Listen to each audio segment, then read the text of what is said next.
Bismillahirrahmanirrahim. Assalamualaikum warahmatullahi wabarakatuh. Anak-anakku sekalian, selamat pagi. Apa kabar hari ini? Baik, alhamdulillah. Hari ini adalah hari kedua kegiatan kita di PLS, pengenalan lingkungan sekolah.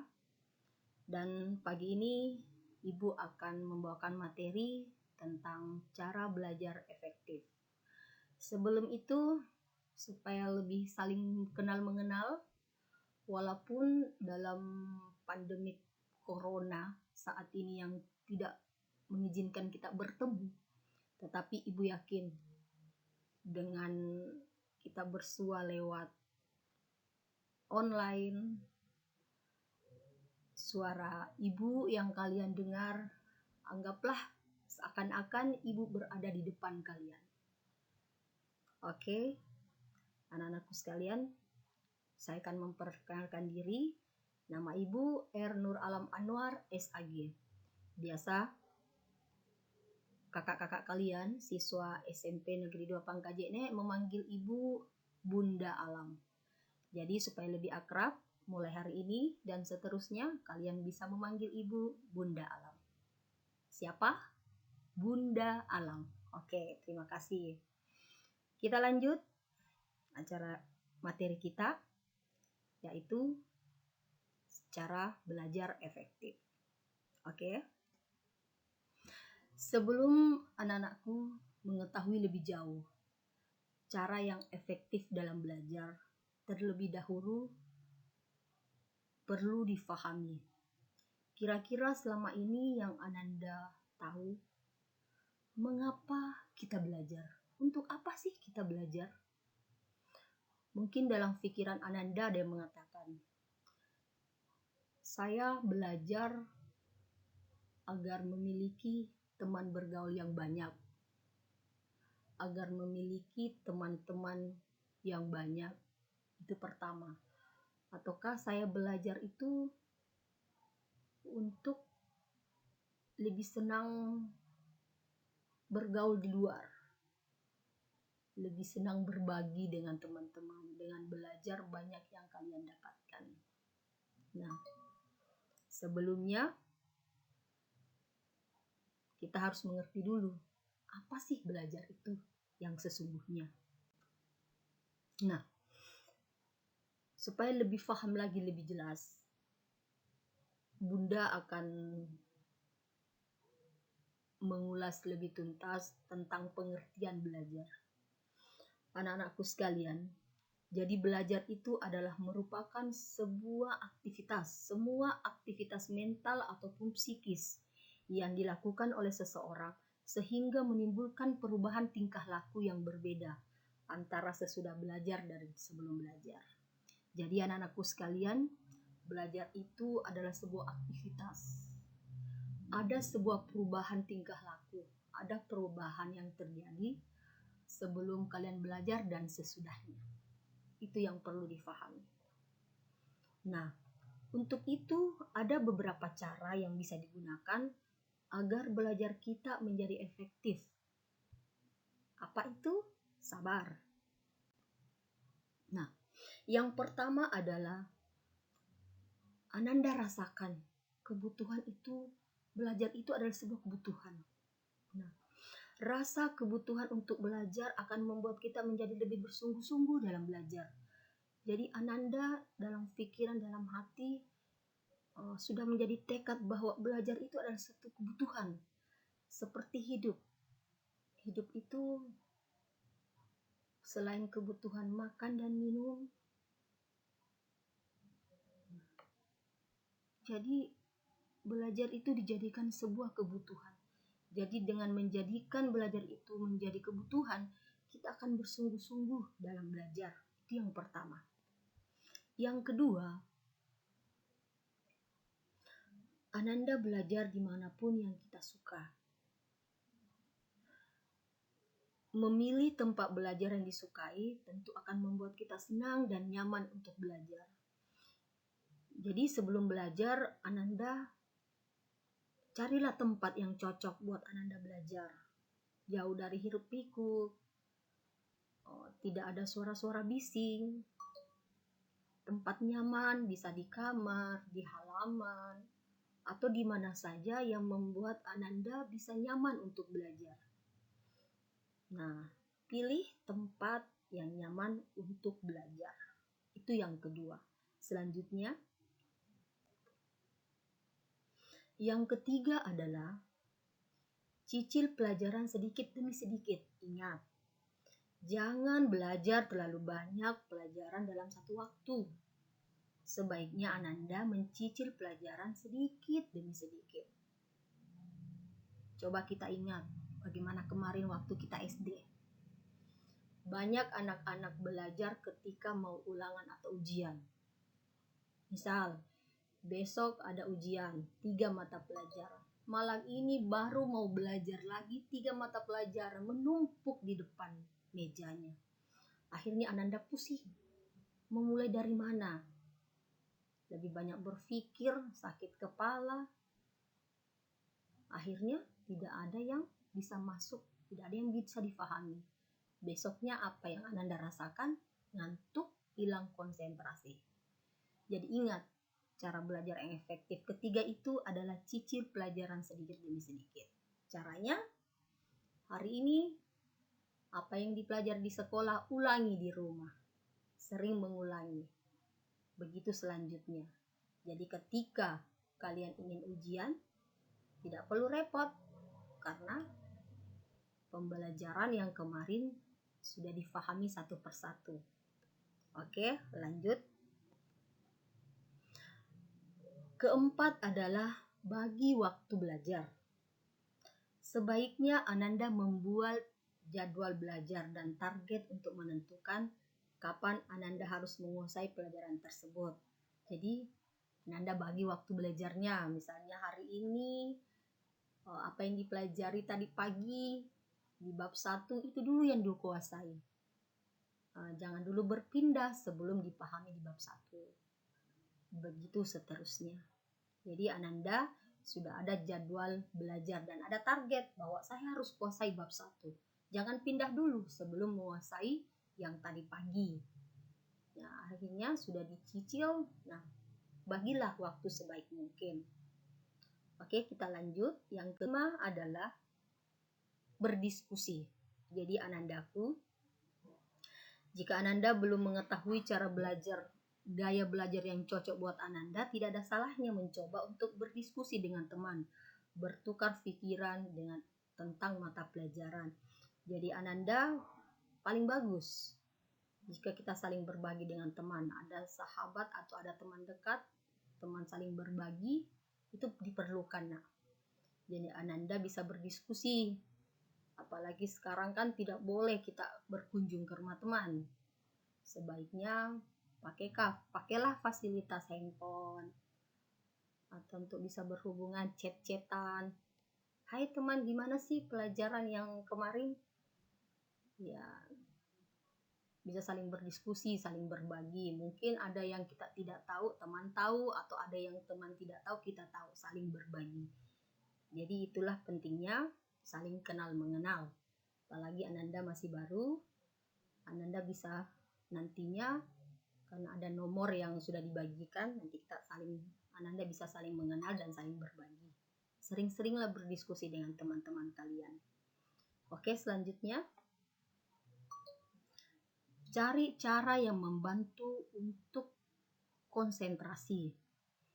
Jadi berkaitan dengan poin-poin sebelumnya, gaya belajar setiap orang itu berbeda. Jadi kalian mempunyai gaya belajar itu berbeda-beda. Ada yang senang memakai musik, itu lebih mudah dan fokus jika diiringi musik. Jangan ragu untuk belajar sambil mendengarkan musik. Artinya begini anakku sekalian, konsentrasi belajar itu yang menentukan adalah Ananda sendiri. Nah, tentukan dulu yang mana sih yang saya ini gaya belajarnya, saya senang yang bagaimana. Contoh, ada seorang anak yang senang ketika belajar mendengar musik, tidak apa-apa. Sambil dengar musik, belajar.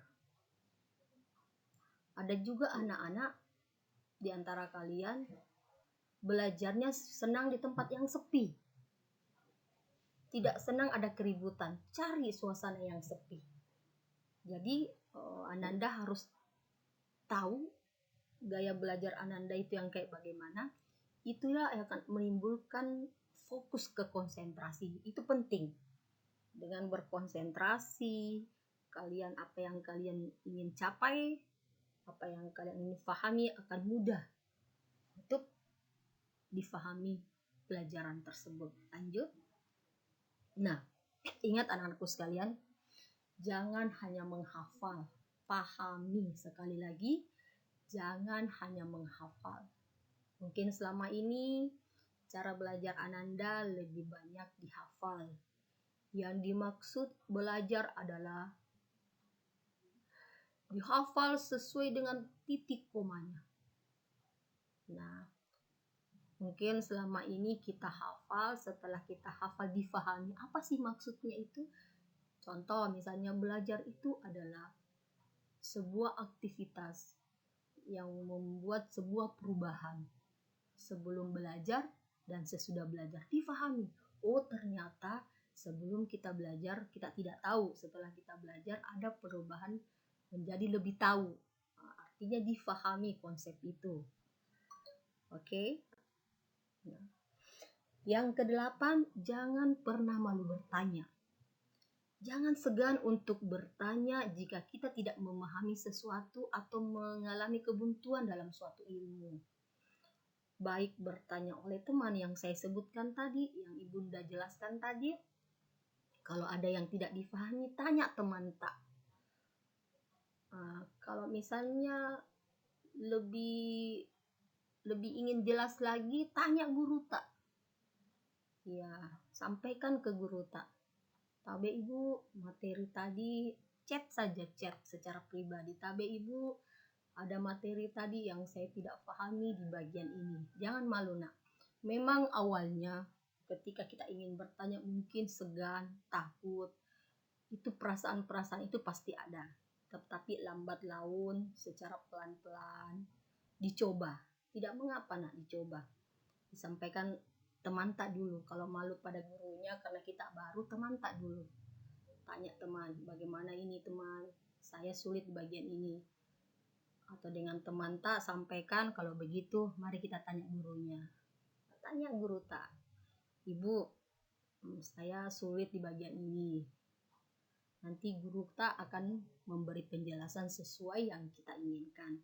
Jadi ingat nak, bagian ke-8, jangan malu bertanya. Malu bertanya sesat di jalan, ya bukan? Oke. Yang ke-9 adalah coba terus, meskipun kadang kita gagal. Kegagalan itu adalah merupakan bagian dari pembelajaran. Tidak ada belajar yang benar jika tanpa melalui kegagalan. Ada pepatah mengatakan bahwa kegagalan adalah awal dari kesuksesan. Jadi kegagalan itu menjadi pembelajaran untuk menjadi kita termotivasi lebih sukses lagi. Contoh, Ibu, saya sudah setengah mati belajar. Kok nilai saya cuma segini? Oke, tidak usah putus asa. Cari kenapa. Apa yang menyebabkan sekian lama saya belajar kok hasilnya begini. Coba diskusikan ke teman-teman, diskusikan kepada orang tua, berbagi dengan guru. Kira-kira apa ya kekurangan saya? Jika sudah dapat ya diperbaiki. Tidak apa-apa nak. Jangan karena kegagalan akhirnya putus asa. Itu tidak boleh.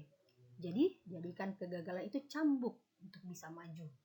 Semangat, itu penting. Kalian masih muda. Oke, lanjut.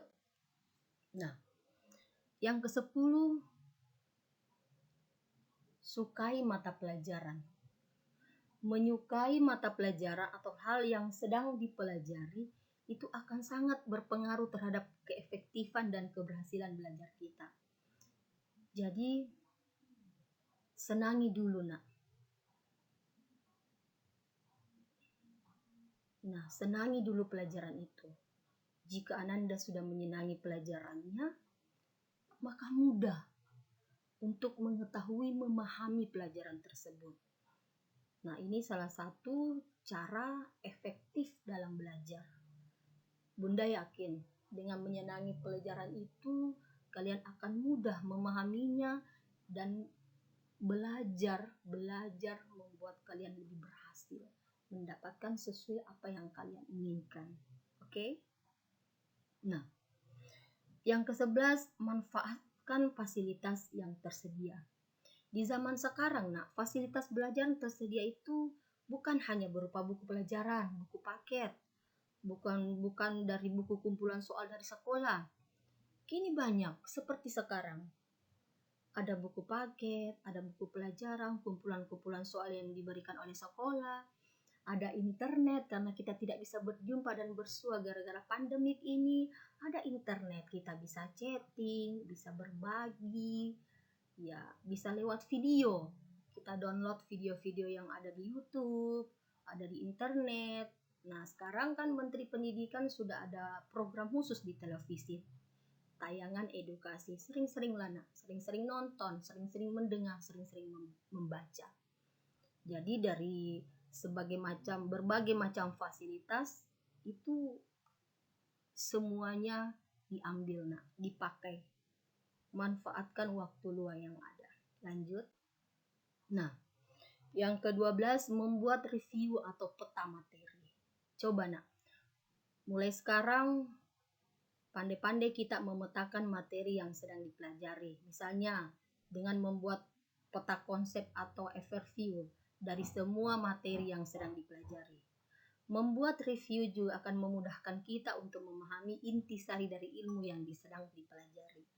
Jadi ada peta-peta materi, ada kesimpulan, ada yang poin-poin, ini yang penting ini. Buatlah peta-peta materi, kemudian kalian akan mudah memahami intisari dari pelajaran yang sedang kalian pelajari.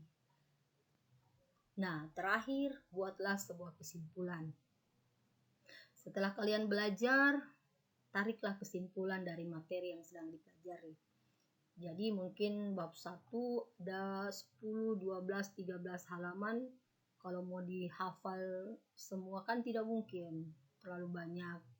Jadi mungkin setelah di-review, di inti-inti sarinya, buatlah kesimpulan. Nah, itulah yang difahami kesimpulan tersebut. Jadi akan memudahkan kalian untuk memahami sebuah pelajaran. Itu penting anak-anak sekalian. Nah, kemudian yang selanjutnya, coba latihan-latihan soal. Mengerjakan latihan soal atau uji coba memecahkan masalah sesuai materi yang sedang dipelajari akan membantu kita mengukur sejauh mana pemahaman kita atas materi tersebut. Jadi, setelah kita belajar mempelajari pelajaran hari ini, coba ada latihan-latihan soal. Setelah kita mencoba latihan-latihan soal yang ada di buku yang sudah kita pelajari, jawab itu soal-soal. Setelah itu perhatikan yang mana soal-soal yang salah, yang mana benar. Kalau lebih banyak benarnya berarti pemahaman tentang materi tersebut sudah oke. Tetapi ketika kita menjawab soal dan lebih banyak salahnya dari benarnya, berarti banyak yang belum difahami, diulang lagi. Semakin lama kita mengulang-ulang melatih soal, akhirnya kita paham dan mengerti, ternyata yang diinginkan materi ini adalah ini, kesimpulannya ini. Jadi kita akan paham lebih jelas tentang materi yang Ananda pelajari. Nah, terakhir adalah jangan lupa berdoa. Belajar merupakan usaha kita untuk menjadi seseorang yang pintar dan berguna. Namun, tidak ada usaha yang sempurna tanpa diiringi doa. Anak-anakku, ingat, salah satu ikhtiar kita untuk menjadi baik di masa depan adalah belajar. Itu usaha.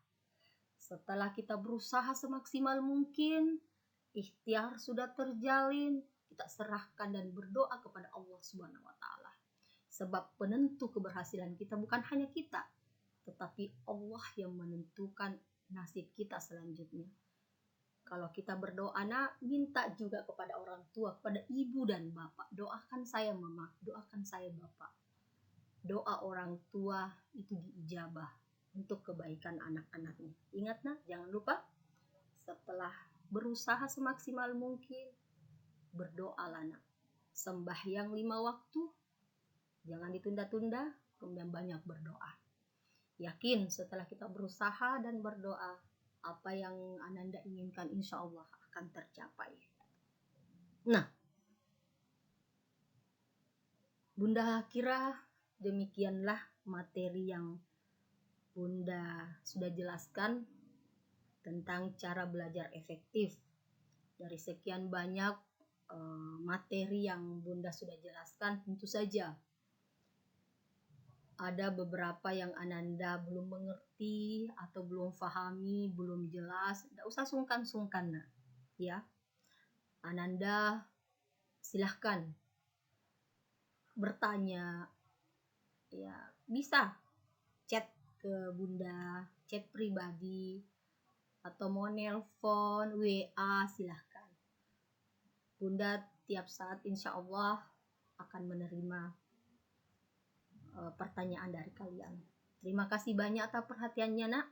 Mohon maaf jika ada kekurangan selama Bunda menjelaskan materi ini.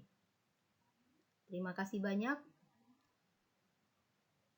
Salam sukses. Jangan lupa tetap belajar, tetap semangat. Berdoa, pandemik ini pasti akan berlalu dan insya Allah kita akan bertemu dan bertatap langsung dengan kalian di sekolah yang kita sangat cintai, SMP Negeri 2 Pangkajene. Terima kasih banyak atas perhatiannya. Wabillahi taufiq wal hidayah. Wassalamualaikum warahmatullahi wabarakatuh.